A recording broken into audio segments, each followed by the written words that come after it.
Assalamualaikum warahmatullahi wabarakatuh.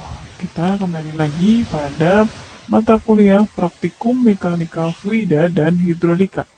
Kali ini kita masuk ke modul 5, yaitu mengenai aliran melalui venturimeter. Seperti biasa, ini saya akan menjelaskan ya mengenai isi dari modul kelima ini. Yang pertama, saya akan menjelaskan mengenai pendahuluannya. Jadi kalau kita lihat di bab pendahuluan itu ada gambar alat venturimeter ya. Di sini alatnya terdiri dari saluran atau pipa tertutup, di mana pipanya di sini memiliki diameternya berbeda-beda, dari besar, mengecil, lalu ada membesar lagi. Dan di sini juga ada alat untuk mengatur air yang masuk ke dalam pipa, seperti itu. Lalu di sini juga ada piezometer, di mana fungsi dari piezometer itu adalah untuk mengetahui tinggi energi. Jadi nanti ketika airnya di sini mengalir ya, maka nanti akan ada air yang naik ke piezometer. Nah, ketinggian air yang naik ke piezometer inilah yang akan kita catat. Jadi ini ada 8 piezometer yang dinamai dengan A, B, C, D, E, F, G, dan selanjutnya. Dan di setiap piezometer itu kita harus amati berapa ketinggian air yang ada di tiap piezometer, itu yang harus kita catat pada saat pengamatan. Jadi di sini bahwa debit dan kecepatan aliran itu penting untuk diketahui besarnya dalam melakukan penelitian fluida. Maka digunakan alat untuk mengukur debit cairan, yaitu dengan menggunakan prinsip-prinsip Bernoulli dan kontinuitas pada pipa tertutup, yaitu menggunakan alat yang dinamakan dengan venturimeter. Nah, di sini tujuan praktikum venturimeter ini adalah yang pertama untuk menunjukkan pengaruh perubahan penampang terhadap tinggi garis hidrolik pada masing-masing manometer. Jadi di sini kan ada perubahan penampang ya dari pipa kecil, pipa besar, mengecil, lalu membesar lagi. Nah, di sini pasti akan berpengaruh terhadap tinggi garis hidrolik atau garis energi pada manometer yang ada di sini, manometer atau piezometer yang ada di sini. Itu akan sangat berpengaruh. Jadi ketika aliran dibuka, maka pasti ketinggian garis energinya di tiap manometer atau piezometer ini berbeda. Lalu yang kedua, untuk menentukan koefisien pengaliran pada alat venturimeter yang digunakan.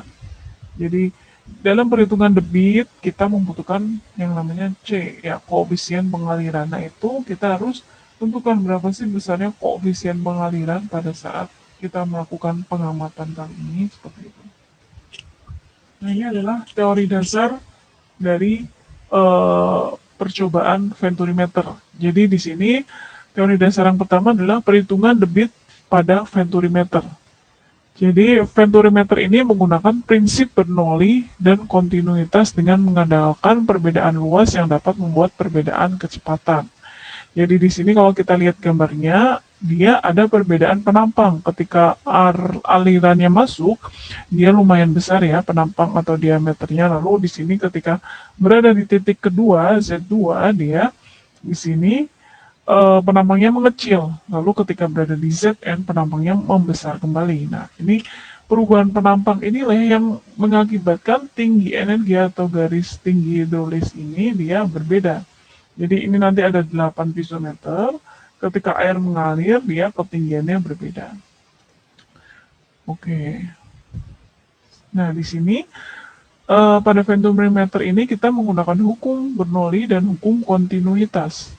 Jadi kalau kita ingat pada pertemuan ya sebelum dan setelah UTS, pertemuan 7 dan pertemuan ke-9 kita membahas mengenai persamaan Bernoulli dan kontinuitas pada mata kuliah mekanika fluida dan hidrolika. Nah, kali ini kita mencoba mengujinya pada praktikum menggunakan alat venturimeter. Apakah hukum tersebut sesuai gitu ya. Jadi pada hukum tersebut itu ada dua titik ya yang kita tinjau. Ada titik 1 dan titik 2. Di mana persamaannya ini adalah persamaan tinggi tekan ditambah tinggi energi ditambah elevasi Z1, itu adalah elevasi dari pipa tersebut. Nah, kalau kita lihat pada alat venturimeter antara Z1 dan Z2 itu elevasinya sama. Maka di sini diketahui Z1 sama dengan Z2 sehingga nilai Z-nya nanti kita coret. tidak kita perhitungkan. Sehingga rumusnya menjadi seperti ini. Ini ada tinggi tekan ditambah tinggi kecepatan sama dengan tinggi tekan pada titik 2 dan tinggi kecepatan pada titik 2. Sehingga bisa didapat H1 ditambah V1 kuadrat per 2G sama dengan H2 ditambah V2 kuadrat per 2G. Nah, di sini eh, kita substitusikan ya dengan bersamaan kontinuitas, yaitu di mana Q1 sama dengan Q2. Debit di Q1 sama dengan debit di Q2. Nah, rumus debit itu sendiri adalah luas penampang dikalikan kecepatan, yaitu A1 kali V1 sama dengan A2 kali V2. Jadi antara A1, V1, A2, dan V2 itu nilainya berbeda ya, tetapi Q1 dan Q2 itu nilainya sama. Nah, ini kita substitusi ya. Nah, pada persamaan kontinuitas ini dapat V1 sama dengan A2 per A1 kali V1. Nah, kita substitusikan dengan persamaan bernoulli yang ada di persamaan 1, sehingga nilai V1-nya kita masukkan dengan A2 per A1 kali V1.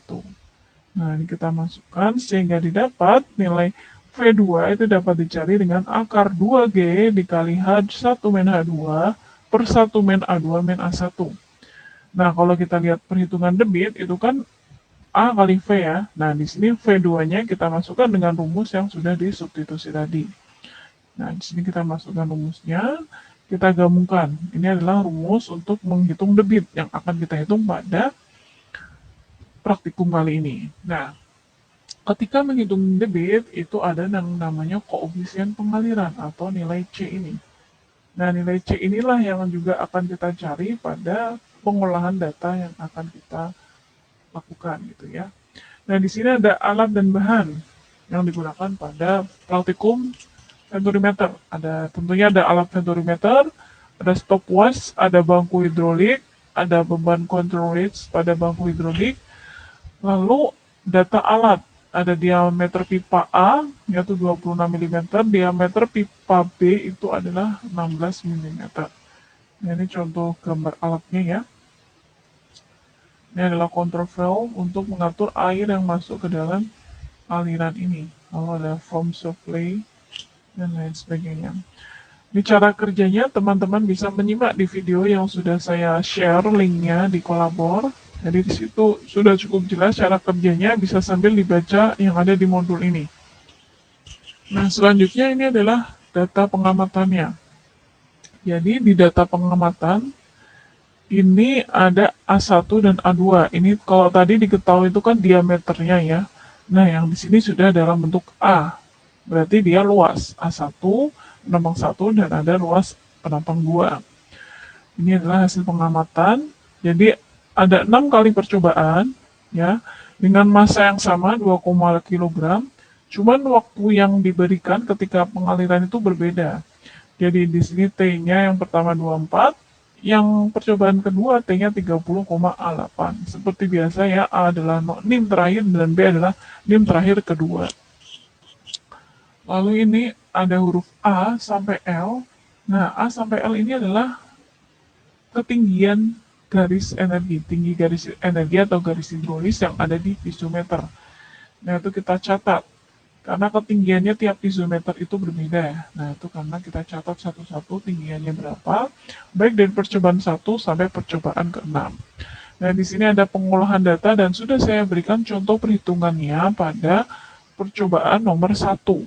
Jadi di sini nomor 1 itu masanya ada 2,5 kg dengan waktunya 24 second, massa jenis air sampai 1000 kg per meter kubik, debit alirannya kita bisa hitung ya dengan menggunakan rumus ini sama dengan 3 dikalikan massanya 2,5 dibagi rho-nya adalah massa jenis 1000 dikalikan dengan T waktunya adalah 24 sehingga didapat debit alirannya 3,125 kali 10 pangkat minus 4. Nah, yang selanjutnya kita cari adalah nilai koefisien pengaliran atau nilai C. Jadi Q sama dengan C dikalikan A2. Ini adalah hasil substitusi tadi ya, ada rumus Bernoulli dan rumus kontinuitas. Nah, dari rumus debit ini kita keluarkan nilai koefisiennya sehingga kita bisa mencari nilai koefisien pengalirannya. Nah, di sini saya berikan hasil rekap untuk olah data, di mana teman-teman harus menghitung debitnya dari percobaan 2 sampai 6 dan juga menghitung koefisien pengalirannya. Nah, dari sini teman-teman mohon membuat grafik hubungan antara debit dengan koefisien pengaliran. Jadi di sini sumbu X-nya itu adalah debit dan sumbu Y-nya adalah koefisien pengaliran. Nah, lalu teman-teman harus jelaskan mengenai hasil grafik yang telah dibuat oleh teman-teman. Nah, di sini yang nomor poin D, teman-teman mohon juga membuat grafik tinggi bacaan piezometer. Jadi di piezometer tadi kan ada A sampai L ya. Nah, di situ buatlah sumbu X-nya berarti kan adalah huruf A sampai L. Sedangkan sumbu Y-nya adalah tinggi bacaan pada piezometer. Jadi kalau kita lihat sumbu Y-nya adalah nilai ini. Sumbu A-nya adalah yang ini ya, huruf A, B, C, D, E, L. Sedangkan sumbu Y-nya adalah nilai yang ada di sini, 107, 99, 65, dan sebagainya. Nah, setelah teman-teman buat, maka jelaskan juga mengenai hasil grafik yang sudah teman-teman buat. Jadi bagaimana sih ketika misalnya teman-teman di sini lihat, kenapa di huruf piezometer A ketinggiannya besar, kenapa di piezometer D tinggi energinya kecil. Nah, itu harus teman-teman jelaskan. Apakah berpengaruh terhadap penampangnya, diameternya, dan sebagainya. Itu jelaskan pada pembacaan piezometer, tinggi piezometer. Nah, selanjutnya teman-teman bisa membuat kesimpulan dari olah data yang telah dibuat.